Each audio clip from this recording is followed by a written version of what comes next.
Oi, eu sou o Felipe e recentemente eu postei essa imagem aqui na minha fanpage do Facebook. O negócio deu uma viralizada, teve um alcance de mais de 200 mil pessoas, mais de 2.000 compartilhamentos. Então, já que o pessoal ficou interessado nesse caso, eu resolvi fazer esse vídeo para dar um pouco mais de contexto. E claro, aproveitar para adiantar um tema que eu já tava louco para falar faz um tempo: o Alzheimer. Então, vamos lá.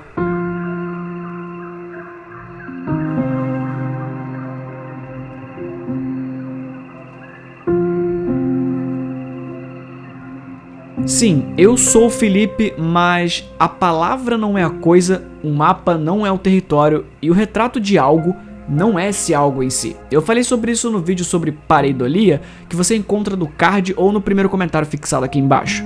Ainda assim, esse aqui é o William Uther Moreland, ou pelo menos a visão que possuía de si próprio. Mas isso mudaria em breve. Nascido em 1933, filho de imigrantes alemães que encontraram asilo no sul da Flórida, Uther Moreland se formou na Academia de Belas Artes da Pensilvânia aos 24 anos. Estudou na Escola de Artes de Ruskin em Oxford, uma das universidades mais conceituadas do mundo. Aos 34 anos, William ainda não tinha recebido o valor devido pelo seu talento e era conhecido mais pelas telas públicas que pintava na Filadélfia. Era um artista extremamente habilidoso e, dentre tantos quadros pintados, ele pintou esse. Um autorretrato que exprime bem o talento do artista. Como apontado no estudo produzido pela psicóloga e artista visual belga Rebecca Chamberlain, o cérebro dos artistas é diferente de um cérebro comum. Diferente fisicamente mesmo. O sistema nervoso central, mais especificamente o seu cérebro, é composto principalmente por uma coisa chamada massa cinzenta. Quando você vê uma ressonância magnética, a massa cinzenta é essa parte mais escurinha da imagem. É ali que ficam os corpos celulares dos neurônios. O neurônio, que como você bem sabe, é uma célula nervosa que se excita através de eletricidade. É assim que os neurônios se comunicam entre si e o seu cérebro funciona. Ou seja, mais massa cinzenta representa uma capacidade maior de produzir neurônios e, com mais neurônios, mais conexões. A diferença no cérebro dos artistas não está naquela história de que se você usa mais o lado direito, você é mais criativo, se você usa mais o lado esquerdo, você é mais racional. Isso é um mito, baseado em uma meia-verdade. Eu vou falar sobre isso em um vídeo desse mês ainda, onde eu vou abordar a origem e a definição de consciência, como vocês tanto pedem, mas no futuro. O que você precisa saber por agora é que nos fundinhos da sua caixa craniana tem um dos 4 lobos do córtex cerebral, e ele se chama lobo parietal. Essa parte do seu cérebro é importante em várias coisas, como a localização espacial, propriocepção ou sinestesia, que é só um nome difícil para se referir à percepção da localização e proporção do seu próprio corpo, mas também a linguagem e a representação e manipulação visual de imagens, ou seja, o quão bem você consegue imaginar. O que a pesquisa da doutora Chamberlain demonstrou é que pintores e desenhistas possuem bem mais massa cinzenta nessa região do que pessoas que exercem funções não criativas. Ou seja, pessoas com mais massa cinzenta na região que constrói imagens visuais, consequentemente, vão ter mais massa cinzenta na parte que regula o funcionamento motor, tendo assim uma maior chance de desenvolver uma carreira com pinturas, desenhos, ilustrações e afins. Entender o cérebro de um artista pode ser de grande utilidade quando estamos falando de algum tipo de distúrbio psíquico. A forma como o cérebro de William trabalhava na hora de pintar seria de extrema importância não apenas no diagnóstico de sua condição, mas para a neuropsicologia como um todo.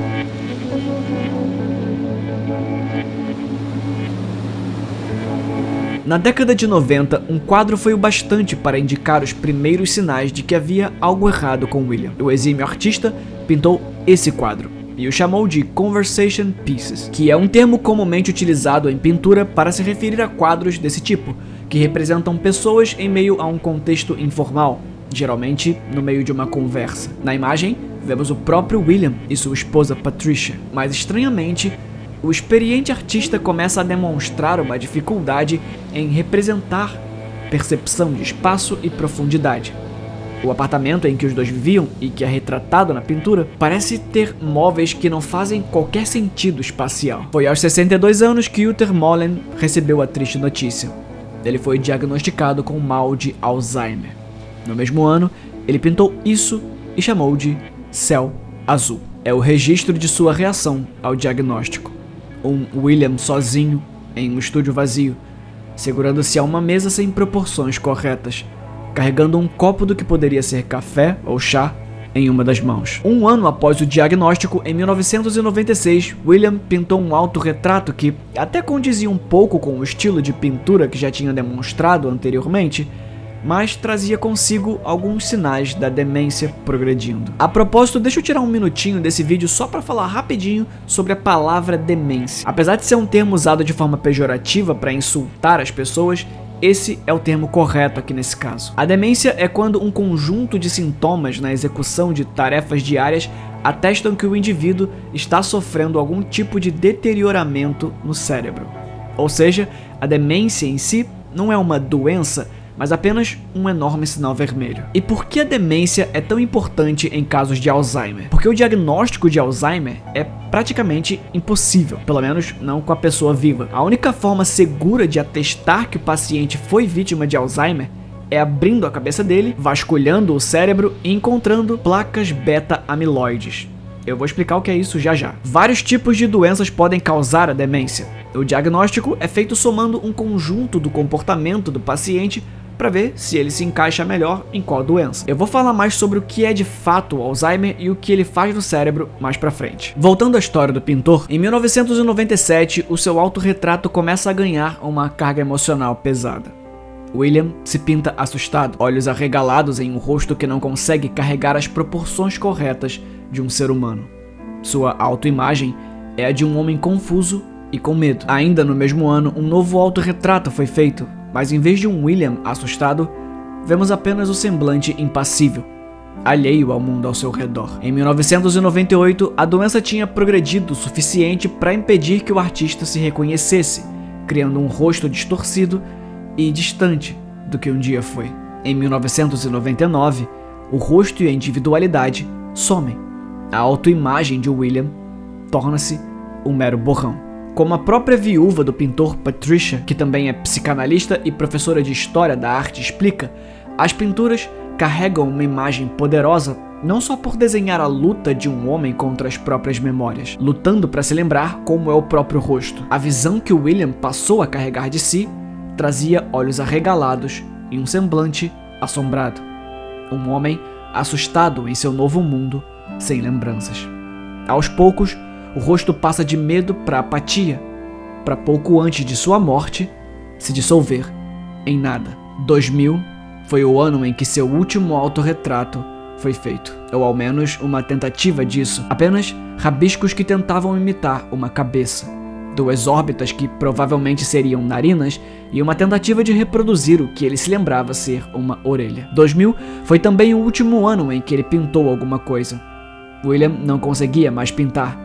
O Alzheimer tinha destruído suas capacidades cognitivas e motoras.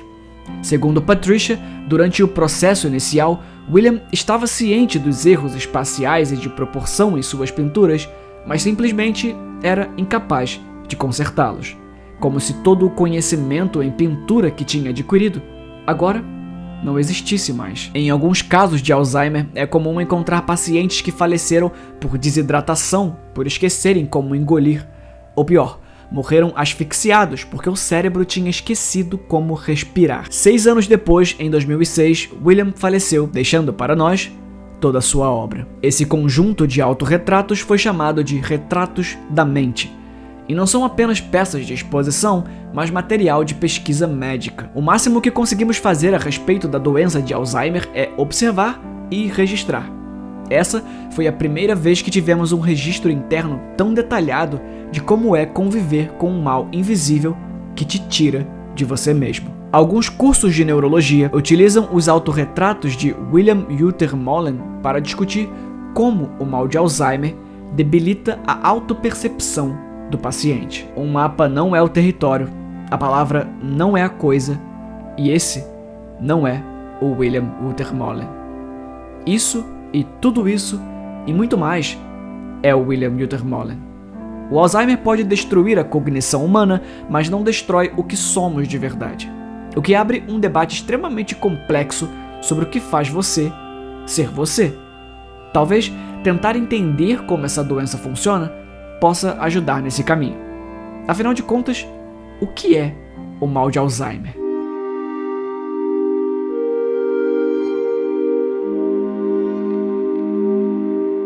Foi em 3 de novembro de 1903, na Alemanha, que um neuropatologista, Alois Alzheimer, sim, essa é a pronúncia correta, deu uma palestra demonstrando tudo o que tinha descoberto sobre a doença. E a plateia não deu a mínima. O palestrante seguinte ia falar sobre masturbação compulsiva. Então, ninguém fez pergunta nenhuma e colocou o médico para correr de lá. Estavam mais interessados no outro tema. Foi só 4 anos depois que o médico escreveu um artigo maior sobre seus achados a respeito daquela demência, e a psiquiatria em geral começou a dar um pouco mais de atenção ao caso. Mas apenas em 1910 que o psiquiatra Emil Kraepelin chamou a doença pelo sobrenome do doutor que tinha descoberto. Desde então, ela vem sendo chamada de doença ou mal de Alzheimer. Mas essa história começa mesmo alguns anos antes. Em 1901, Alois conheceu uma mulher chamada Auguste Deter. O médico tinha feito sua carreira trabalhando por 14 anos em um hospital psiquiátrico em Frankfurt, examinando amostras microscópicas de tecido nervoso do cérebro de pacientes que haviam morrido. E foi no dia 25 de novembro que a paciente deu entrada no manicômio municipal onde trabalhava. Ele encontrou uma senhorinha acuada, sentada em sua cama, apática. Os familiares a internaram lá devido às mudanças em sua personalidade depois dos 50.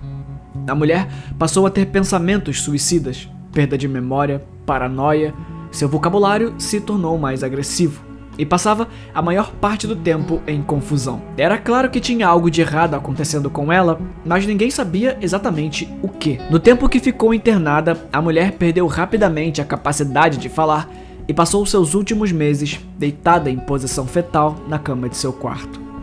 Nada conseguia fazer a mulher reagir, até falecer em abril de 1906, pouco antes do seu aniversário de 56 anos. Quando isso aconteceu, o doutor já não trabalhava mais lá, mas mesmo assim acompanhou o progresso do caso e a deterioração da paciente de Munique, através de relatórios enviados pelo pessoal do hospital. Quando foi informado sobre o falecimento, ele pediu que lhe enviassem o cérebro para que pudesse examinar. O que Alois encontrou é o que definiria o mal de Alzheimer até hoje. O cérebro da senhora Deter teve uma perda massiva de neurônios e tinha 2 coisas estranhas: placas amiloides e emaranhados neurofibrilares. Placas e emaranhados. Essas são as 2 palavras importantes para entender. Basicamente, são proteínas que crescem e se dividem de forma errada, se prendem ao axônio, que é a parte do neurônio responsável por transmitir sinais para outras células. A hipótese é que esse congestionamento mataria o neurônio. Por isso, os sintomas do Alzheimer são dificuldade de se localizar geograficamente, delírio, incapacidade de executar tarefas simples e perda de memória. Dentre os vídeos dessa nova temporada vai ter um só sobre memórias. Calma. Mas o que importa no momento é que as memórias não são coisas, são mais como padrões no comportamento dos neurônios. Sabe quando você sente um cheiro e aí lembra alguém? Ou ouve uma música e lembra de uma época da sua vida? Isso é porque as memórias funcionam através de gatilhos. E para esses gatilhos funcionarem, os neurônios precisam se comunicar entre si. O que o Alzheimer, ou melhor, as placas amiloides e emaranhados neurofibrilares fazem é interromper essas conexões entre os neurônios que formam as memórias, impedindo que você acesse elas ou forme novas. A maior parte das mortes por Alzheimer não é causada pelo Alzheimer em si, mas pelas complicações de um ser humano cujo cérebro está morrendo, com ele ainda em vida. A pessoa desaprende a engolir e um líquido vai parar no pulmão, causando uma pneumonia. A primeira paciente diagnosticada, por exemplo, morreu de infecção por causa de uma úlcera devido à pressão pelo tempo excessivo que passava deitada em posição fetal. O que faz o Alzheimer ser tão assustador é que nós podemos conhecer o inimigo, mas não fazemos ideia de como derrotá-lo.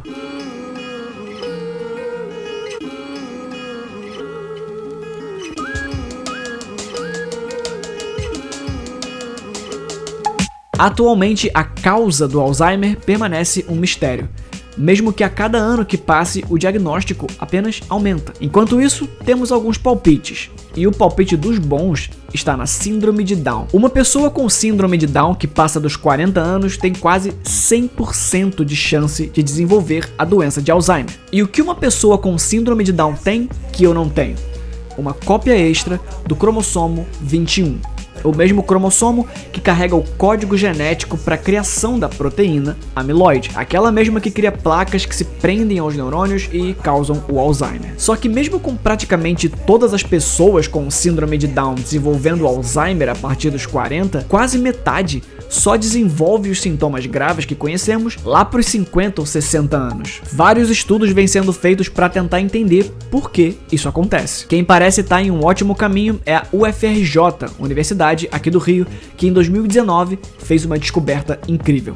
Após um exercício físico, seus músculos secretam um hormônio chamado iricina. Além de ajudar o seu corpo a queimar gordura em vez de estocar, quando chega no cérebro, se prende nos neurônios, fortalecendo as sinapses, impedindo que as placas amiloides e emaranhados danifiquem as conexões. Os testes em camundongos que receberam uma versão sintética do hormônio foram bem-sucedidos, revertendo totalmente os casos de Alzheimer. Mas como os próprios cientistas disseram, ainda falta muito para transformar a iricina em um remédio viável, testar em humanos e tal. No final das contas, só existe uma forma de prevenir o Alzheimer: ser saudável.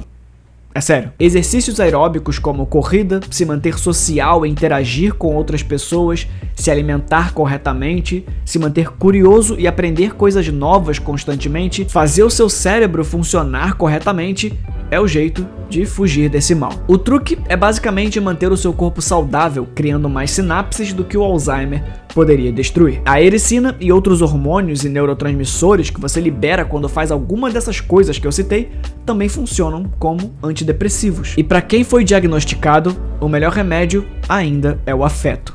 Como eu disse, as memórias não são bloquinhos tipo arquivos, mas padrões de sinapses. Seu pai ou mãe, avó ou avô pode não reconhecer o seu rosto, mas talvez reconheça um beijo, um abraço, a sua voz ou seu toque, aquela música ou programa que gostava no passado. Tudo que eles precisam é de você por perto. O cérebro é a estrutura mais complexa do universo. Segundo o cérebro, claro, mas eu acho que isso já é o bastante. Esse foi o vídeo de hoje. Muito obrigado por assistir até aqui. E vocês sabem, links na descrição e primeiro comentário fixado. Fui.